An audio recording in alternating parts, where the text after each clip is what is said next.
Welcome and thank you for joining our ScotiaLIVE webinar. My name is Andrea Lyle and I will be your host this evening.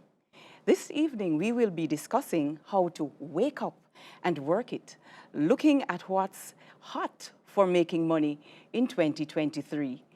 Today's session is on Zoom as well as on our Instagram page at Scotiabank Jam as a live stream. We welcome both audiences. Our conversation today will focus on entrepreneurship, real estate, and investments. With me are three experts in the field: Solomon Sharp, Main Event Entertainment Group co-founder and Chief Executive Officer; Rebecca Stevenson, real estate agent with Coldwell Banker Jamaica Realty; and our very own Sharna K. Stewart, Senior Manager, Business Analytics, Strategy and Portfolio Advisory at Scotia Investments Jamaica Limited. We will start by sharing some important insights and information on each area and then invite you to send any questions you have on these topics. We're taking questions from both our Zoom and IG Live audience, and we'll do our best to address as many of them as possible. We have a lot to share. We'll start by discussing with Solomon Sharp on the area of entrepreneurship and his journey of success. Solomon's a man whose skills and attributes have seen him involved in numerous businesses.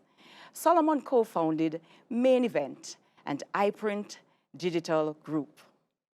Good evening, Solomon. Good evening. So tell us, how did you get started on this entrepreneurship journey? Talk to us about that. I think it started really early. I went to college in the States, and every time I would go back, I would take a reggae hat, T-shirts, whatever, and I would sell them there to have a little hustling. My mother lived in New York. When I would go up on flights, I would take bottles of white rum, and I'd leave it in New York. I went to school in Ohio. So when I went back to New York, the bottles were sold. I had spending money to come home for the holidays, etc. So I think I had a little bit of, I think it was in me some way, somehow. And I worked in corporate, and there came a time when it was time to leave corporate, or corporate asked me to leave, and I had to figure life out. I kind of knew that I didn't want to be a vice president or the CEO within the corporate company. And I still even am a little bit rebellious of being the CEO of my own company, because it comes with a certain level of responsibility. And I feel like sometimes it's, that whole CEO position kind of tames the beast, and I'm a beast that will not be tamed. So you speak of a mindset, yes. A beast that cannot be tamed. Yes. So it means, therefore, for you to be a successful entrepreneur, then you must have this kind of, I wouldn't want to say beast-like mindset, but this fighter mindset. Yeah, you have to have a vision, and you have to know that in your vision, you set out this morning, you're going to do X, Y, and Z, and it rains. How are you going to deal with it? So there are many pitfalls, there are many barriers that come in the way. You have to figure out how you're going to overcome these barriers. Do you stop, move it out of the way, keep going? Do you mow it down? Do you leapfrog?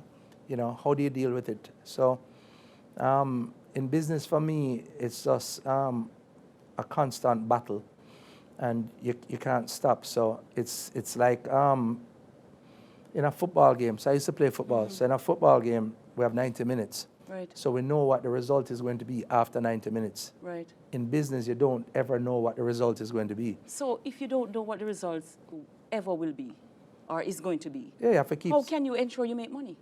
But you have to set goals. So when I set my goals, and let's say I have a vision to make $1 million for this month, right?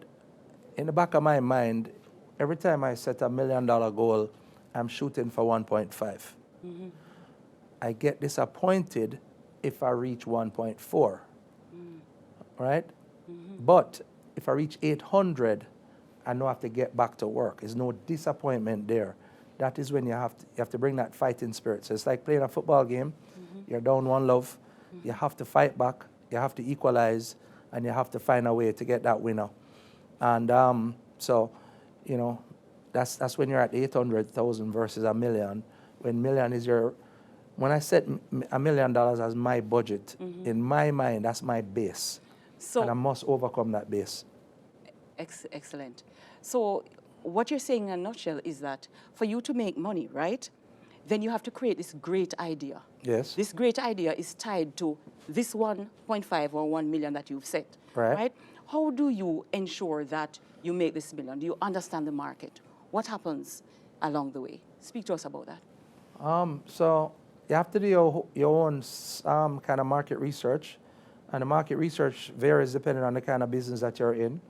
So you have to have a feeling and a penchant for what you're doing. My thing is, I have a vision for what I'm not seeing. Everything that I see in front of me is too easy, so something is wrong. And I go back in the drawing board, and I'm trying to find that vision of something that, this imaginary thing out there. And if I got to the million and I got to the million too easy, I knew that we never really set the right plan. However, if we set out for $1 million and if we didn't hit the million, you can evaluate why you didn't do it, and then you figure it out after that. So in business, in football, you're down 1-0. Sometimes you lose, and you end up losing 1-0. You don't go through. You know. I've been there, reached the finals, lost in finals, reaching the semifinals, lost in the semifinals.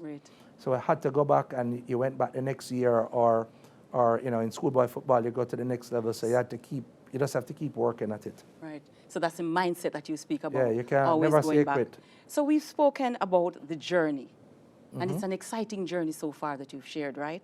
Crazy journey. And how you develop this mindset to entrepreneurship.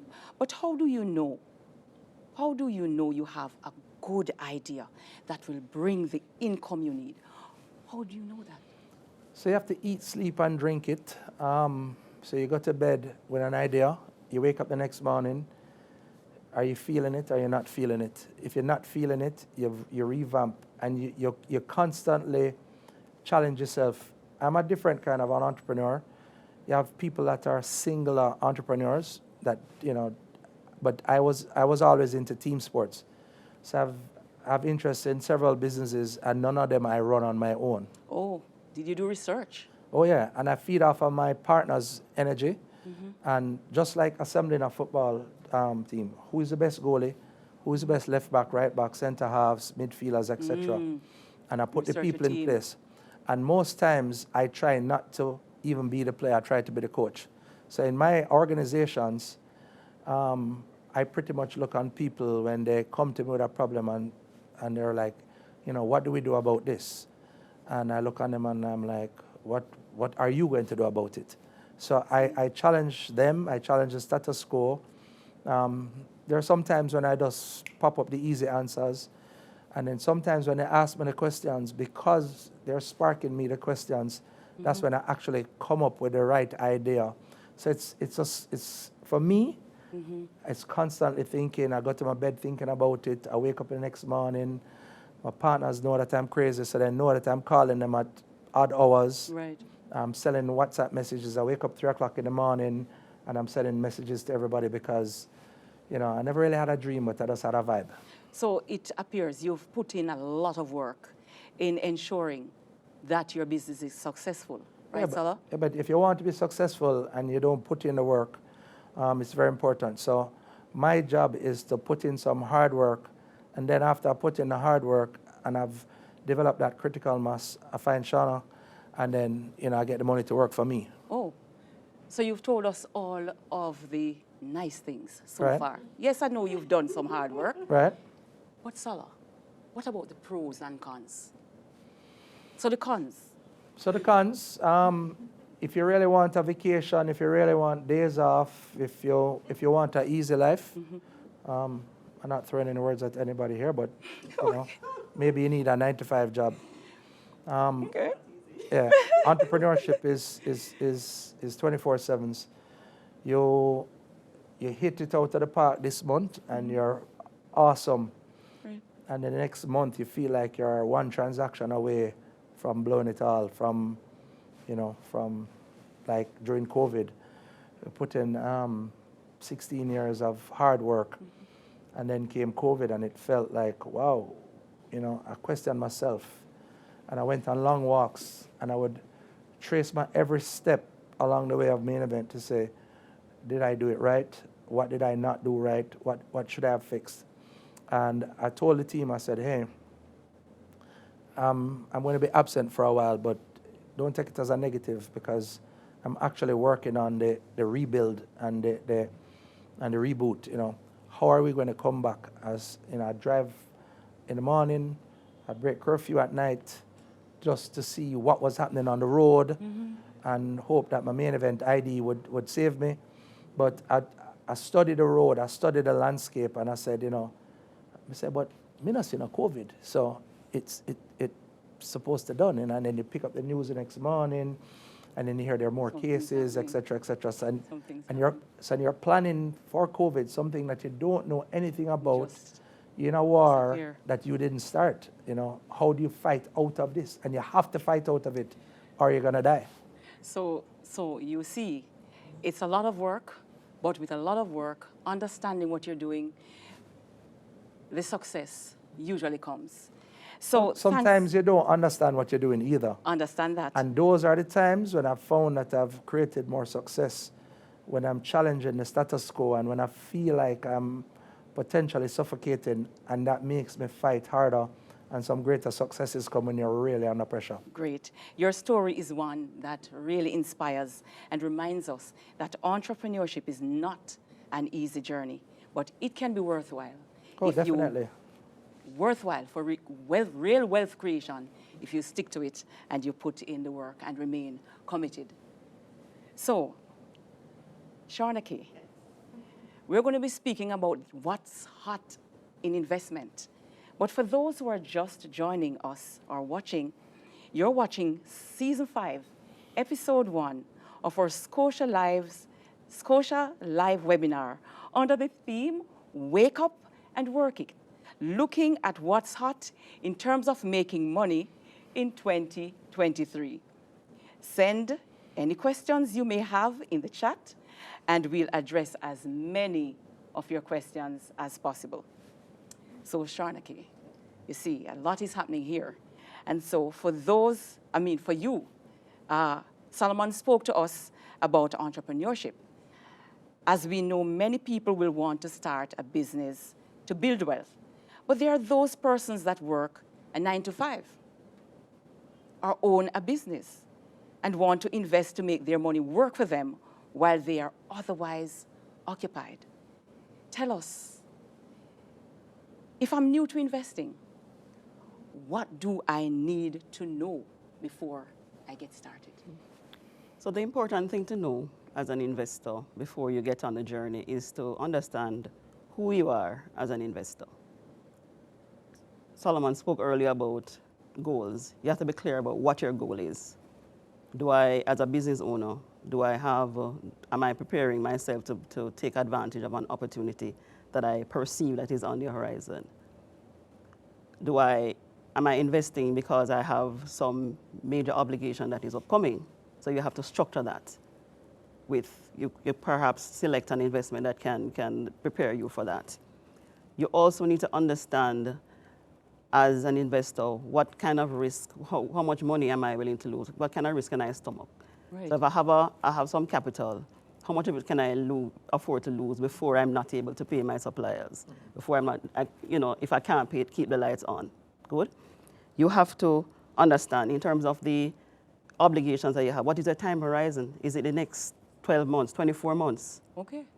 Is it 6 year, years? 5 years? Right, so that will determine, was the best investment vehicle or solution to put that funds in. So in a nutshell, then you're saying that you would want to maybe look at a portfolio of investment options, right? Clear, yes, because... And so that leads us to diversification. You want to speak about that? Absolutely, diversification is very important. And what we have seen, especially in the last year, 18 months or so, where we have seen a lot of volatility in equity markets.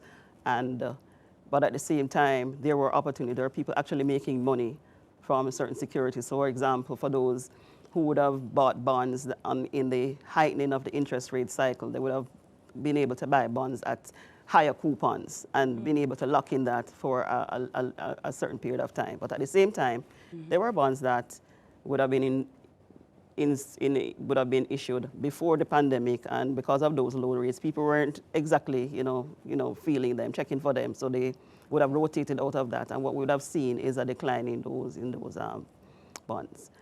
So the other thing that I would also highlight is that while there were assets that were not performing so well, there are funds that. Yes, there were funds that did exceptionally well because their fund managers were able to ride that high interest rate. Oh, so you're saying, Sharnaki, that the experts, the fund managers, as long as you have your funds in a diversified portfolio, you mentioned stocks, you mentioned bonds, other investment solutions, then these they're able to allocate across these assets to ensure that you are not exposed unduly to any major swings depending on what happens in the financial markets. Sounds great. Yeah. So I would like to know, what are the different products that I could invest in if I'm now trying to gain some positive returns from the market? Okay, so or on my money. So there are stocks, there are bonds, there are funds. But one thing we need to understand, especially for stocks, of course, you know that is a share ownership, a part ownership in a company. In layman's, yes. Like Solar? Solar, yeah. So you have a couple persons out there who are invested are aligned to Solar's objectives, right? I work for a lot of people. Yes, you work for a lot of people. So you're accountable you have many bosses. And but the interesting thing is that we would have seen some volatility in the stock market. The prices for a lot of the shares would have gone down, but they're at a point now where, because of the low price, it's probably a good time to enter, to position yourself. So this would be then aligned to the global trends, right? Yes. So how are these global trends affecting us? What are the challenges and the opportunities? Okay, so let me just, Solomon alluded to it earlier. The last 12, 24, 36 months would have been very interesting, right, in terms of, what we would have seen. Following the pandemic, economic activity recovered in many quarters, but that came with the heightened activity came with inflation.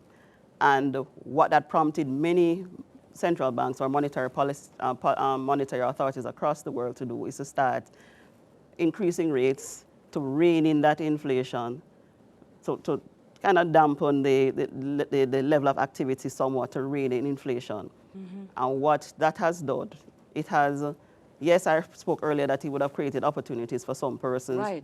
And at the same time, we know that while inflation, in some respects, would have been they're trending towards the target range or the objectives of the Monetary Policy Authority, there's still a challenge. So that's the major thing that we're facing right now.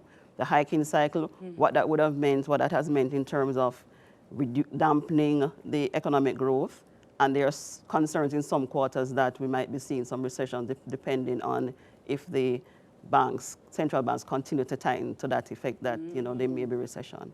So those are the concerns right now. So what funds would you say are performing, considering all you've said earlier? Yeah. What funds are performing now? And how can we still make investing work for us with all that is happening in the market? Well, what we would have learned over the past year or so is that there are still opportunities regardless of the conditions.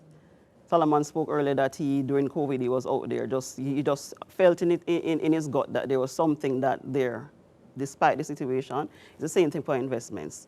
No matter what is happening, there's always an opportunity, right? So we would have seen with the high interest rate environment, like for the bonds, you'd have seen where certainly you as an investment advisor, you'd have seen where there have been offers that would have come out at high rates, and investors would have been able to lock in those rates, especially if you, depending on the tenure, say it's 3 years or so. going forward. So that is an opportunity. Okay. I spoke earlier about the low decline in the prices Right. of stocks, and that being presenting an entry point for some persons who are minded. So if they're seeking capital appreciation in their portfolio. Okay, Yeah, so and you have you're to- saying then that the Jamaica's progress really slowed based on the pandemic, right? Yes. But, you know, with inflation, debt to GDP still high, all of these things, unemployment actually increased, right? Well, it would have come down, and what we noticed is that it's at a level now where it is, some persons would have said that it is at some historically low levels. So especially because of the heightened activity in certain sectors such as construction. So that is what we're seeing right now. So you were seeing a positive since 2021, 2022, and coming pretty much moving out of 2020. COVID. Well, since the 2022, we'd have seen the continued recovery, but since in the last couple of months, we have seen where the economic growth would have started to taper a bit because we're, you know, at the end of that recovery cycle. Okay. So that is what we're looking at right now in terms Wow. of Jamaica's economic activity. And so it takes us back to what's hot in 2023, because coming out of the COVID situation, a lot of opportunities is now rising. If you were to leave us with one final piece of investment advice or action to take, Yes. Sharna, what will it be? I would say be clear about who you are as an investor. Know what it is that you want from what you're trying to achieve, right? Depending on whether you're a business owner, whether you're an individual, it is actually a good way to position yourself for an opportunity. It's also a good way to provide for certain expenses later on in life or in the long term. And whatever the situation is, there's always an opportunity to invest. Excellent, excellent. Thank you very much, Sharna, for those insights on investment opportunities. We recommend for our existing and potential Scotia Investments clients that you visit our website. Our website allows for more insight produced by our research team. Right, Sharna? Yes, certainly. All right, so 2 hot topics so far. And here we go now with real estate, another hot topic for 2023. So, Rebecca is a highly sought after, real estate, is a highly sought after asset. And many That's people right. have been moving more Yes. and more into purchasing property to grow their wealth. But before we move into this session, this is our final session, please don't forget to ask all the questions you have in the chat, and welcome to those who are just joining us on our Scotiabank Live. Right? So Rebecca, over to you. And, well, you go with... I was just saying thank you for having me. Yeah. Okay, great. That's great. Rebecca Tulloh is a licensed realtor with Coldwell Banker Realty Jamaica Limited. She describes herself as a real estate matchmaker. And do. she's been practicing since 2000 and? How 14. long? Since 2014, Yes. right? Yes. Rebecca will be providing some insight into her work and tell us more about the opportunities that are ahead for 2023.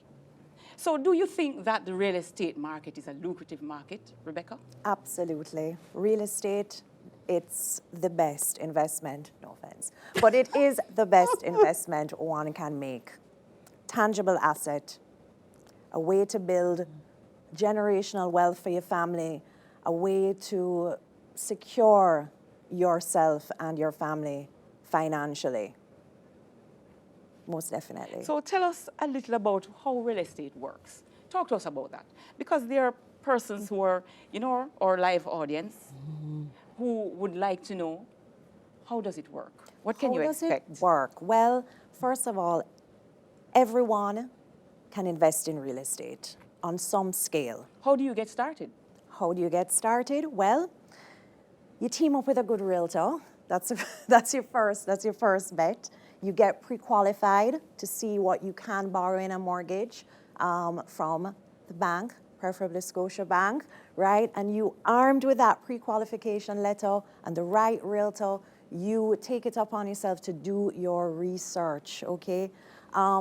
You've got to really know what people are looking for in a property. If you're buying a property for rental, you have to kind of look at what people want. Where's the demand? Are people wanting two-bedroom apartments? Are people wanting warehousing? Commercial real estate right now is very, very sought after. I'm getting a lot of calls for commercial property for rent, especially warehousing, and there is no supply. So if you can find a piece of land to build a warehouse, you are going to get a tenant, you know. Excellent. Right? And you see, people don't really tend to go for the real estate that's not sexy. You know what I mean? Like, yes. but my grandmother would say, where there's muck, there's money. So, you know, you follow, you know, where the demand is. And you can start small and grow from there, you know. Really interesting, Rebecca. Yeah. But tell us about your background. How did you actually get started? How I got started in real estate, really completely by chance. I mean, I started off as an entrepreneur. I was a jewelry designer, and I had a business where I supplied jewelry to hotel gift shops, and it afforded me the opportunity to travel a lot in my 20s all over Southeast Asia, so it was brilliant. But I realized that, you know, I hit a ceiling with it. And then a good friend of mine, Kylie McDonough Scott, she was going to do the real estate course, and she said, hey, come on, you're so great with sales, why don't you come and do it? And so I did, and I've never looked back. I love real estate. I love it because it's a people business. You know, I'm a problem solver by nature, and I'm constantly solving people's problems. Okay. in real estate, like every day. So I want you to solve my problem. Yes. What is How it? do I know? I'm an investment banker. I'm in investing. Shana again. How do I know if real estate is right for me? You've How got to will know. You've got to know your personality. You've got to know yourself. I mean, are you the type of person who is going to take on, for example, a property and run it for Airbnb? Are you going to like give your all to that? Because it's very time consuming. Short-term rental management takes up a lot of time. Or are you someone who rather set it and forget it? So maybe, you know, you want to do a commercial rental where, you know, you do a 5-year lease on the property, and you know, So that's you my don't earning. hear. That's how I earn money, right? Yes, that's how you earn money. You buy a property and you rent it out, but the numbers have to absolutely make sense. And I always say this, is you can't go for the vanity thing. You can't buy that property just because, you know, you want to say, I own an apartment in that building and puff up your chest. You know, you have to really look at the numbers, you know, sit down and calculate what's the property going to cost? What are your closing costs going to be? Are you going to furnish this property? How much is it going to cost to furnish it? What are the maintenance costs? And if you're not getting a return on a residential investment of, I would say, 5% per annum, then you walk away. And you don't, you know, if the numbers don't crunch, you walk away. So things that I should consider really, all of us here, and those who are joining us on ScotiaLIVE. Anticipated rental income. Yes. Can we, if we buy property, real When estate, yes. can we anticipate rental income? Can we place real estate as a stock on the market? Speak to us about that. Well, yes, in terms of anticipated rental income, you've got to do your research, right? You're not going to pay $1 zillion for something Yes. and unless it's going to rent for a certain amount. So you've got to do your research, okay? A lot of clients, they do want that their rental from that property pays their entire mortgage. And, you know, that often is not the case. And then people feel like, oh, maybe I made a bad investment because, you know, my rental income from this property is not paying my entire mortgage payment. And the truth is, if you have a shortfall of, you know, some money and plus your maintenance every month, you know, you have to consider that shortfall an investment into an asset. You know, it's a saving. You're saving into something real and tangible that will appreciate in value. And so what is your expectation? What should be your expectation in terms of returns from that investment? And then can we diversify? I'm using our language, our executive language. I hear you. The jargon. Can we diversify our real estate holdings as well, or assets? Yes, you should. You should. You know, variety is the spice of life. You know, when you're, well, they always say, don't wait to buy land and wait. You know, if you have cash, for example, and you can buy a parcel of land, you've paid for it cash. It's not costing you any money. And that property will appreciate over time. But that would be like a long-term investment, like 10, 15 years, you know. If you're buying a house, perhaps you're buying a house that you have intended for one of your children. But, you know, when time comes, maybe they're ready to go to college and you don't have the money to send them to college. But guess what? You had that property that you bought and you earmarked for them. You sell that property and you send them to college. Okay. You know what I mean? Like that's people think about real. People think about real estate differently now than they did before. Like before, it was you buy a house, you live in it, you live in it till you die. Right. Now I think you know, Jamaicans are saying, you know, I don't necessarily have to own where I live. Ah, so you spoke about Jamaican. Yes, right. Fine. So right. do you just buy in Jamaica or? Oh, no, you can buy anywhere. I was just on the phone this morning with a client and he was asking me about a project actually in Jamaica, and then we did the back of the napkin calculation and it didn't come up to 5%. Okay. So we started talking about another project in Cayman and then another one in Bermuda and another one in Turks and Caicos. You know, when you're a real estate investor, you go where the opportunity is. You don't limit yourself just to Jamaica. So let's look then at potential to earn income. How can we, you know, build wealth? Because all of us here, we are wealth builders, wealth creators, making persons financially better off, right? And so tell us about how real estate can create wealth. The thing about it is the more, and I'm sure Shanna Kay would agree with me, the more you own, the more the bank will lend you. Right?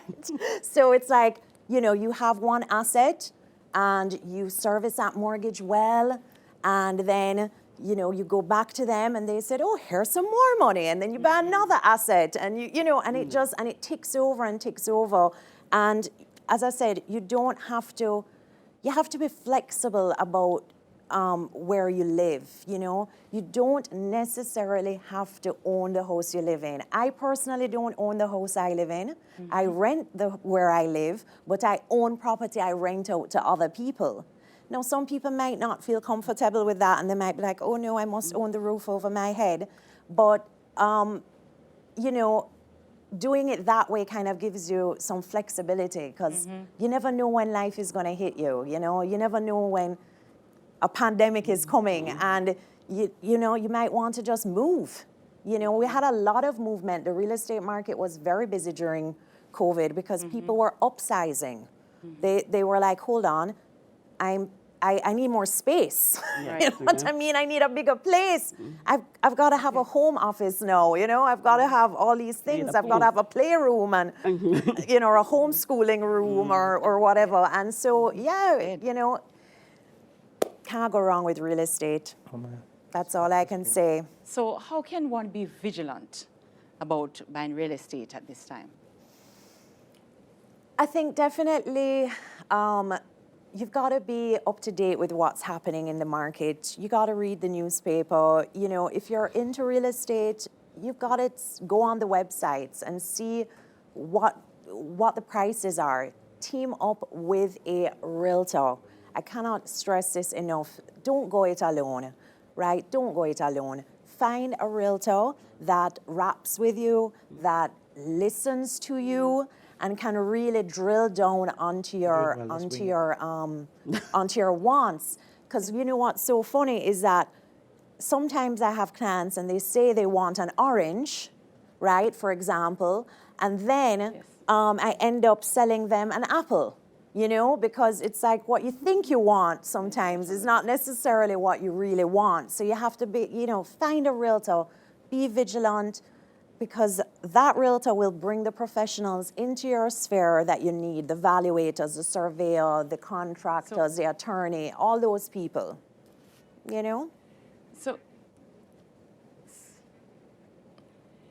So Rebecca, it's really an extraordinary area of investment that you have just discussed with us, right? Can I say something? Go ahead. I think Rebecca missed something important. So the investor, who am I? The entrepreneur, the hustler? The hustler Yeah. out there. So for the young people out there, I think one of the things that you want to look at, don't make your first property that you're going to own that 5-bedroom dream home. Absolutely. Thank Start you, with the 1-bedroom or the 2-bedroom starter home.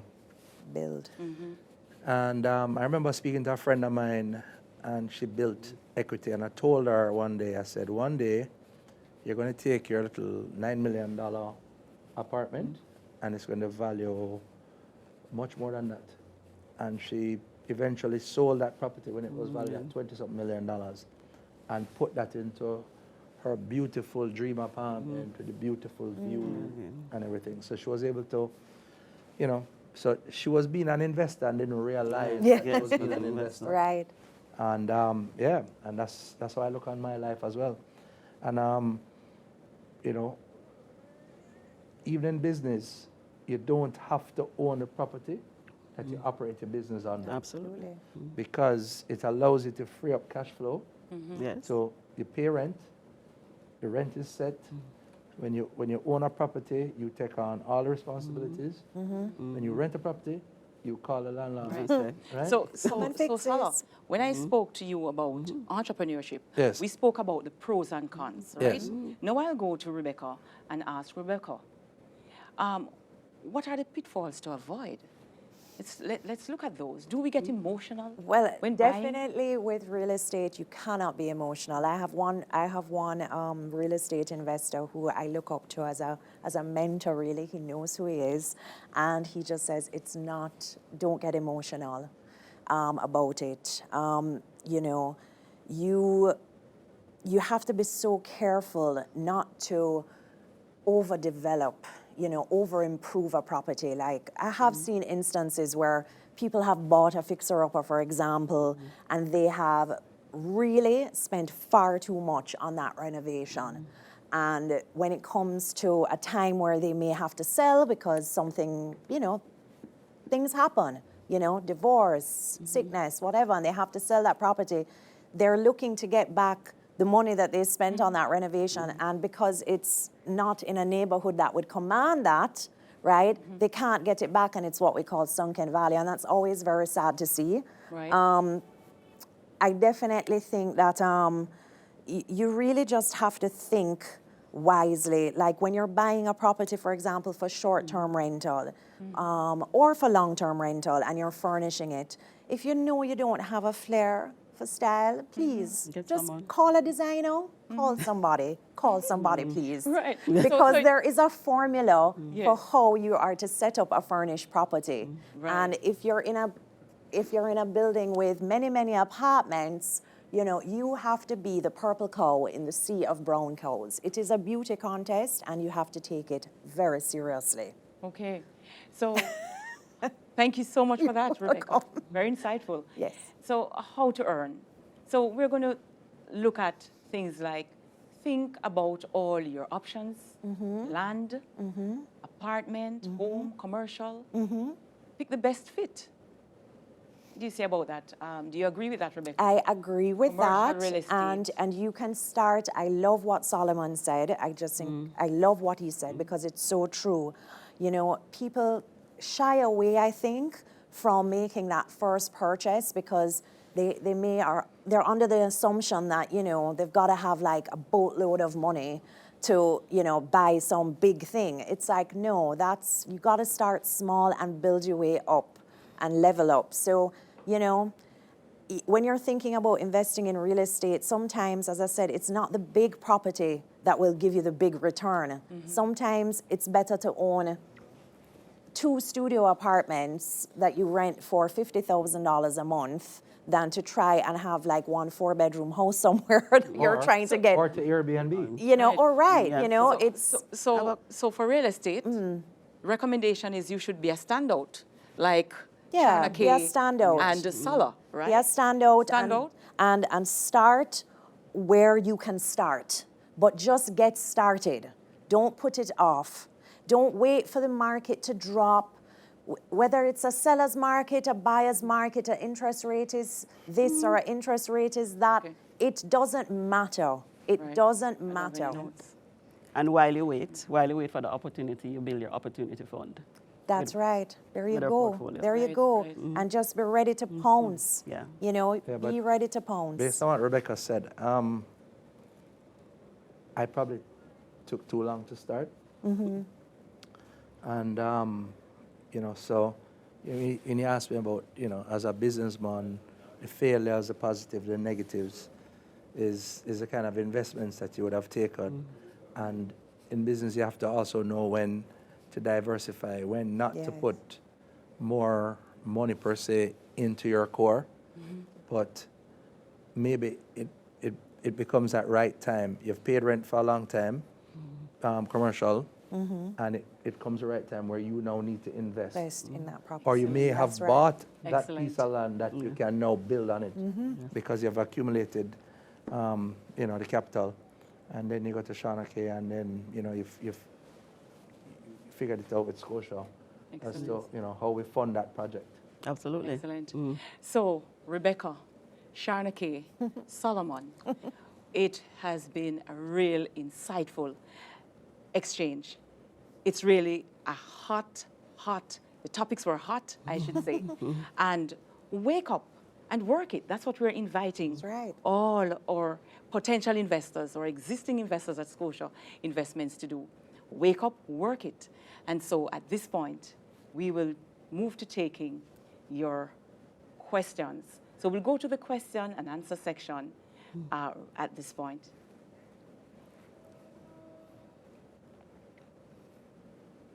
So Fiona wants to know where she start. the first question is from Fiona on Zoom. She says, good evening. Somebody someone who doesn't does understand investments, where Oh, would for I start? someone who doesn't understand investments, where do I start?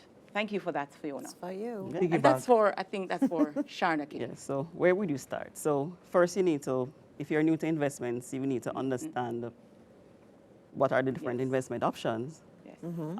Perhaps you can do your own research, but what I would recommend is that you seek to engage with a professional investment advisor who can guide you through those considerations and what it is that you need to think about.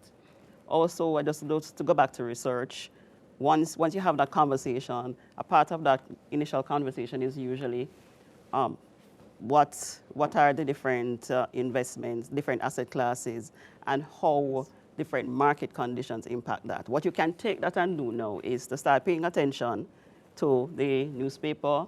You probably can follow your Yahoo Finance or Bloomberg, so you can understand, you can tie what is happening out there to what you would have learned as a core from having that initial conversation. Thank you, Sharna Kay. So our next question is, how can I start or expand my business in a high interest rate environment? So Yes, that's for you. you have to be careful how to start and how to expand and when to expand. And in this high interest rate regime, I think the best thing for you to do is you know, use your own cash, use your own capital, and work hard at being very disciplined. And you know, so even though I speak to about me being crazy, part of my crazy is operating with an absolute discipline of listening to the accountant. You must keep accounts. You have to listen to your accountant. You have to listen to your sounding boards, your partner, your employees, and most importantly, listen to who your clients are. And then you will know if the time is right to put your money up or not. And it's at the end of the day, your gut is what tells you what to do. People say I'm successful in business because I have a lot of guts, but but on a serious note, there's no right or wrong answer as to, in this instance, if you have an opportunity and the interest rate is at 12% and you see yourself earning at least 6 percentage points clear of that 12%, then now is the time to borrow money, because that's what's bubbling for you. And you have to, if you're in business, one of the things that I want to tell young people, they come to me and, boy, this is so hard. So I'm like, okay, do it. So if it's so hard and it makes you uncomfortable and it makes you feel nauseous, that is when you must go and borrow that money and put it in that business. That's right. If it's too easy, If it don't do scares it. you. If it scares you. And I mean, with real estate, Rebecca would have undersold herself with her success stories. But as she said, somebody came for an orange and she didn't just sell him an apple.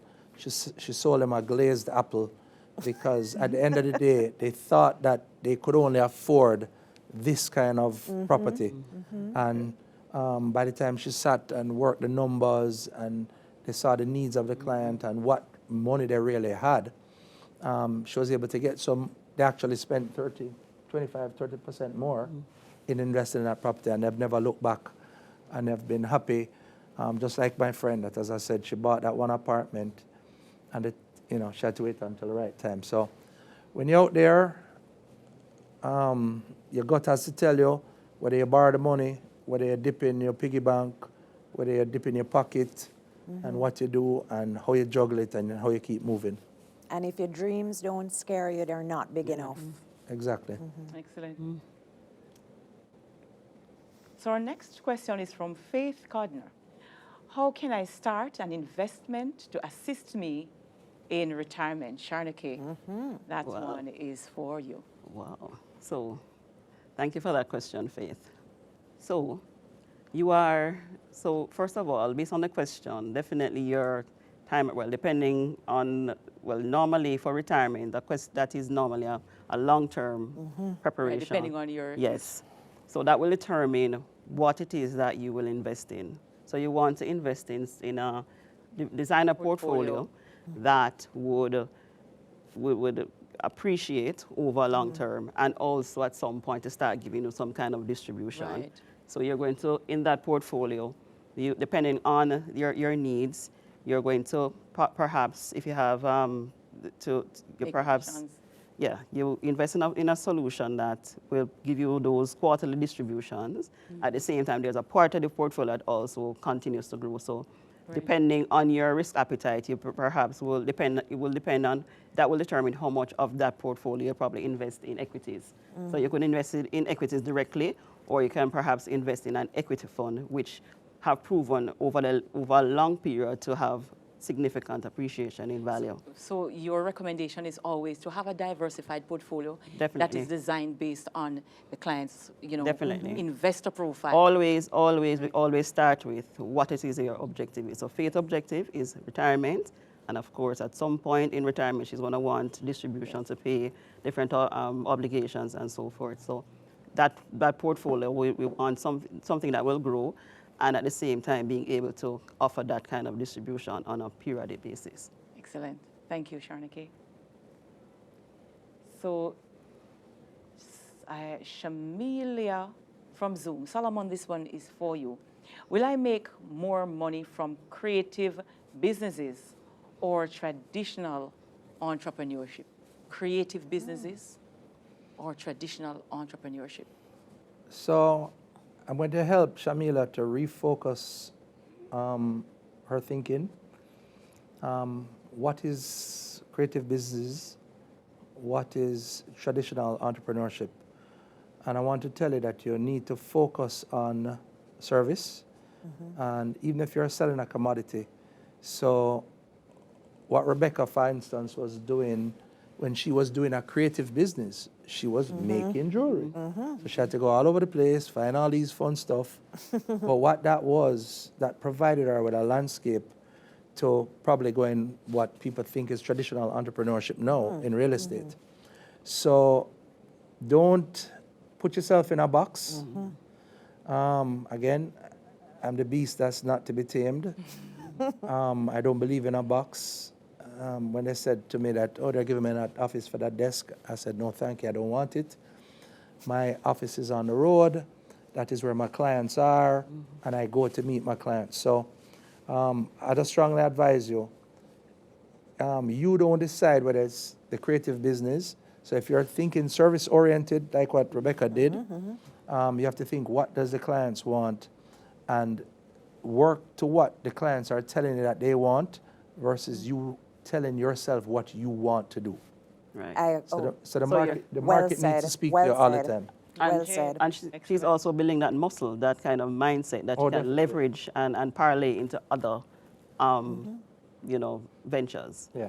But that was an excellent question for where your thought process is. So that what that question says though, that she's thinking. So you just have to go deeper, and but you now have to go out there and do some research, and figure out if you're good like Rebecca at jewelry. But Rebecca really wasn't good at jewelry. Rebecca was good at selling. Yes, Yes. yes. So you have to figure out what it is that you're doing. Excellent. So are you the salesman or are you the manufacturer? Thank you So so Yes. an entrepreneur very- can be a manufacturer as well, you know.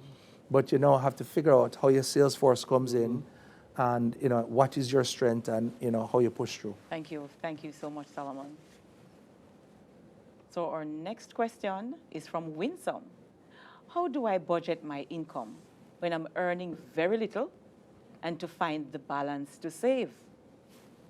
So, Sharnaki, how do I budget my income 10% Well, rule.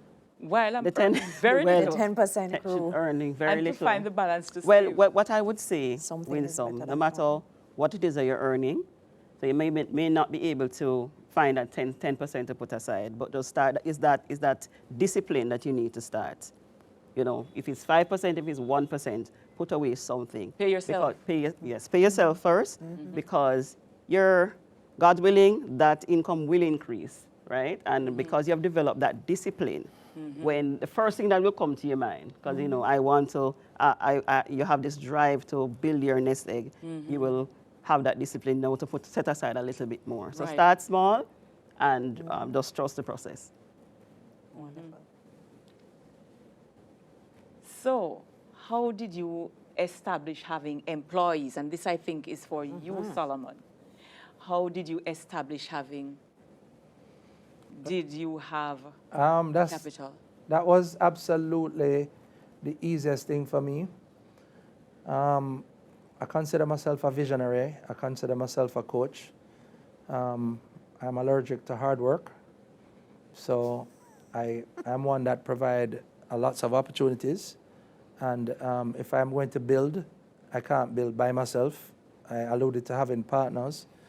My partners are not just the entrepreneurs who came on the journey with me, but my partners are also my employees. So you have to understand the kind of business that you're in.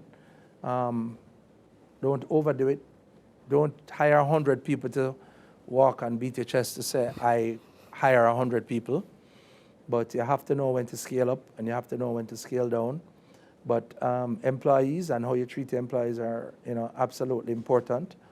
And I go back to the days of when we used to have staff meetings on concrete blocks, and then we got more sophisticated, and you know, we put in insurance policies for them and different benefit schemes, etc. But it's very important. Employees are very important. Treat them well, keep them motivated, and watch your business grow. Excellent. Thank you. So Sasha Gay is asking this question from Zoom. What are the best companies overseas to invest in? Wow. So Sharnaki, you know, mutual funds investing, you may want to speak to that. Endorsement. So where I would start, and where I always start when somebody asks a question, what is the best company with stock, I always go back to what it is that you're trying to achieve. Good? Now, having said that, if it is that you want a stock that will perform well, regardless of the vagaries of the economic cycles, you may want to invest in what you call a defensive stock, like food, like Coca-Cola is one of them, right? Especially in a context where I would have spoken earlier the fact that because of the monetary policy stance that has been taken by the monetary authorities, particularly the Fed in the US, there is an expectation that there's going to be kind of a slowdown. So when there's a slowdown, you want something that will perform and give you the returns regardless of what is happening. Like food did very well in the pandemic. Food. Yes. Yes. I mean, we have examples here. I won't call any names, but there are some companies that really won in the pandemic in Jamaica. And let me share though, from But being a rookie like yourself, I remember when my friend who worked on Wall Street came to me, or we're just chatting over a drink, and I said, what's the best thing to invest in? And he said tech. And he said, buy Google. It was $200 a share. And I said to myself, I only have $1,000 to invest. So I can only buy 5 shares in Google. Look at what that would have been today. Yeah. So, but even if you're at a point where Google is trading at however many thousands of dollars, what you can do if you want to gain that exposure to the overseas market, you can choose to invest in a mutual fund that invests. Those are funds that invest in a pool of equities that, depending on the style of the fund, you may gain that exposure to the Googles and the Metas of this world. Wonderful advice. Excellent. Thank you, Sharniki. Wow. Awesome. We'll get our next question. Our next question is from Bevina from Zoom. What are the best neighborhoods to build and renovate in? And Rebecca, I think this question is for you. everyone. The best neighborhoods to build and renovate in. Wow, that's a really general question. I mean, building is very controversial right now in Kingston and St. Andrew. Some people think that there's just too much building happening. And so I would say, look to the hills. That's my hint. The hills are alive with the sound of deals. And, if you look to the hills, Stony Hill, Red Hills, Cooper's Hill, Irish Town, just go to the hills because, it's a great place to live if another pandemic comes, which God forbid it does. It doesn't. But I find that people are really gravitating towards the hill. And a lot of developments are actually happening in the hills as well. So I save the hills, Kingston and St. Andrew isn't Jamaica. That is true, but I'm just speaking to Kingston and St. Andrew, but I mean, So the hills could be the hills of St. Anne, Thomas or St. Thomas. West St. Mary, Mary. St. Thomas. St. Mary is very hot right now. Yes, St. Mary, lots going on. And please do not neglect the South Coast. And look at where White they're House. doing construction of roads Yes. and where the government Yes, is follow doing that. bigger capital investments. Okay. Absolutely. I have a client that is just buying along where The every corridor. road, where every road is being dealt with, he's just picking up properties on the way, all around the island. Okay, so our next question is from Conroy. Or is AI? How is AI affecting the real estate industry? Rebecca? Just the other night, my husband, Taft Stevenson, who's also a realtor, we're a husband and wife real estate team. We follow a lot of realtors on Instagram overseas, and there's one realtor in particular, a guy called Matt Leonetti, who did this whole video on, what's going to happen with AI? Is AI going to take our job as realtors? And the answer is no. There's no way AI can take our job as a realtor because we have to be everything rolled into one.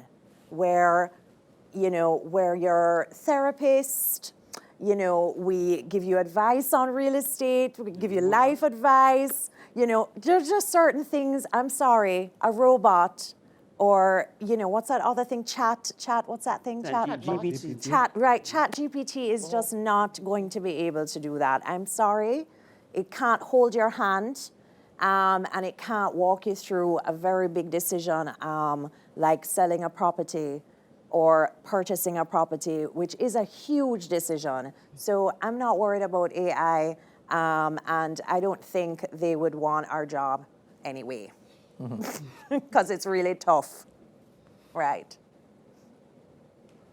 Thank you for that, Rebecca. So stocks are declining. Should I sell or should I wait? Double down.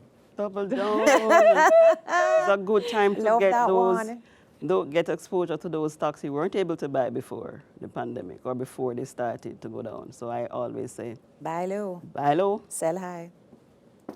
and hold on Sell for high. the ride. Depends on what you want, whether you want a long-term stock or a dividend stock, right? Yes, absolutely.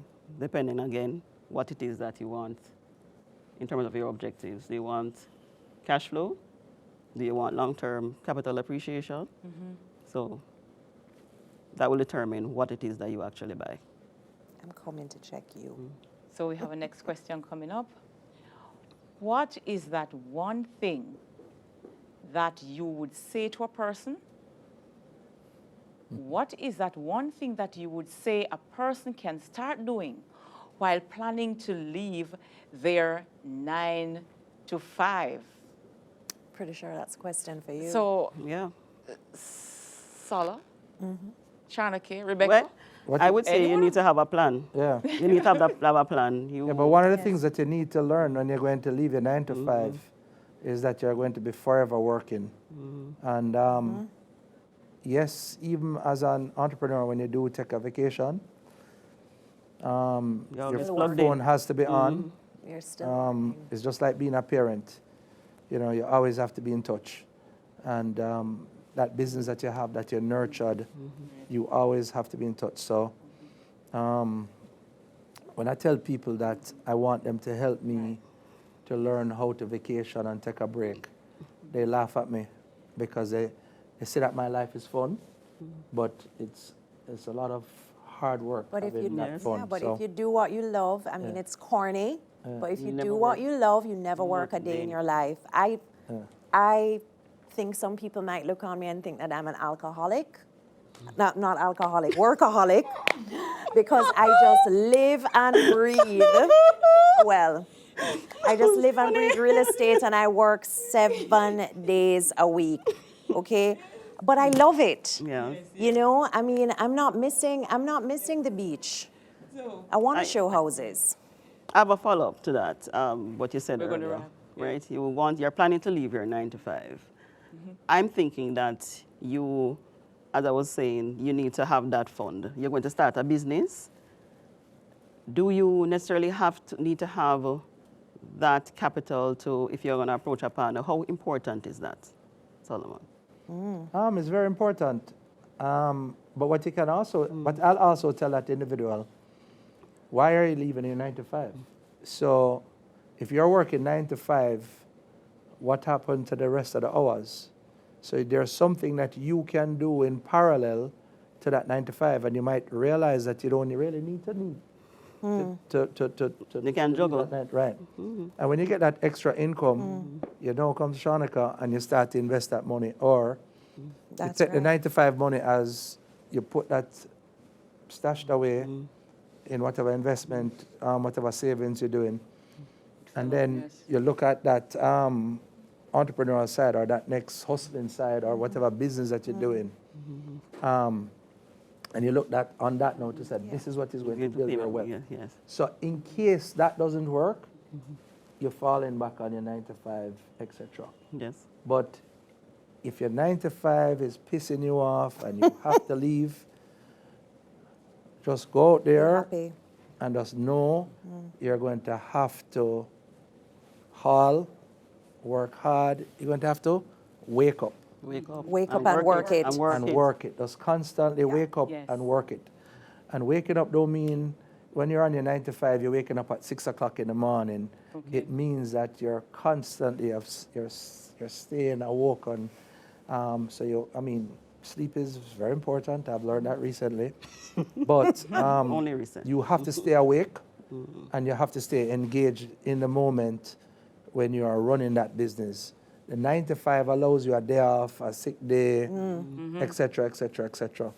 The rest of it doesn't really work like that. Okay. So thank you, Solomon, for that. This was a great session. And let me just thank our virtual audience for joining us for this session, this webinar today. Thanks to our panelists, Rebecca, Sharnake, Solomon. Thank you. so You're much. welcome. Thank you. Thank you. And It was special awesome. thanks Great. to just about everyone. And we want to continue this discussion. So if you have any questions, please feel free to direct your message through our Instagram page at Scotiabank Jam. Thank you again for choosing Scotiabank. See you soon. It was an extraordinary session today.